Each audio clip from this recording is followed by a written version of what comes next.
Yem güneş batıptır, ayda ağıl atıptır.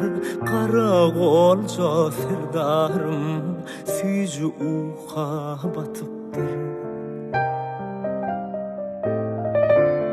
Günler aylara bakar, aylar yıllara bakar.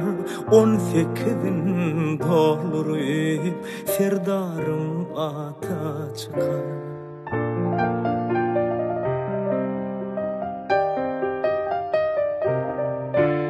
Cahilliğin yaşına ışık kaynar döşüne.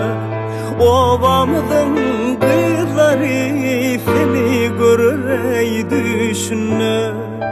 Yarın gelir yanına, benim gelir ey zarına. Sen bana al bakarsın, köp bakarsın yarına. Sen bana az bakarsın, vah köp bakarsın yarına.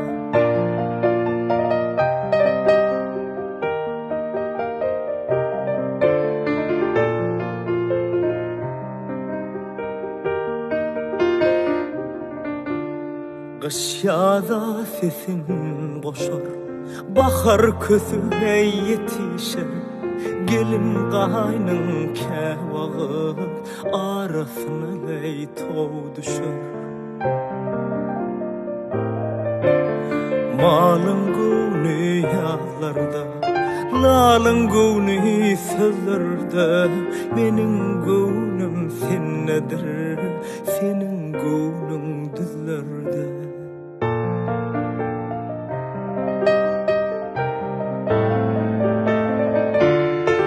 Pilyençe bivana, bir dilim bilvana. Mana köp zat gerek del, köpün oğlu bulvana. Kaş ova düştü yolum, kaş olsa sağı solum. İlki enin yad eder, sonra yatlar ayalım. İlki enin yad eder, sonra yatlar ayalım.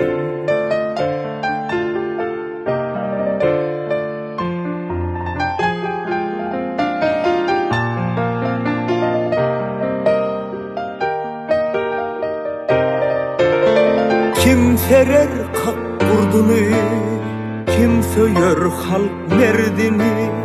Derdini men göterin, sen göteril derdini.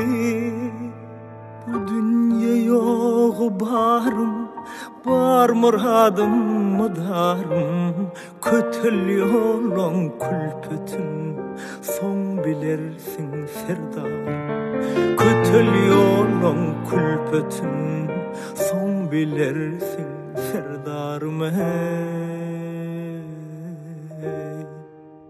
Serdarım.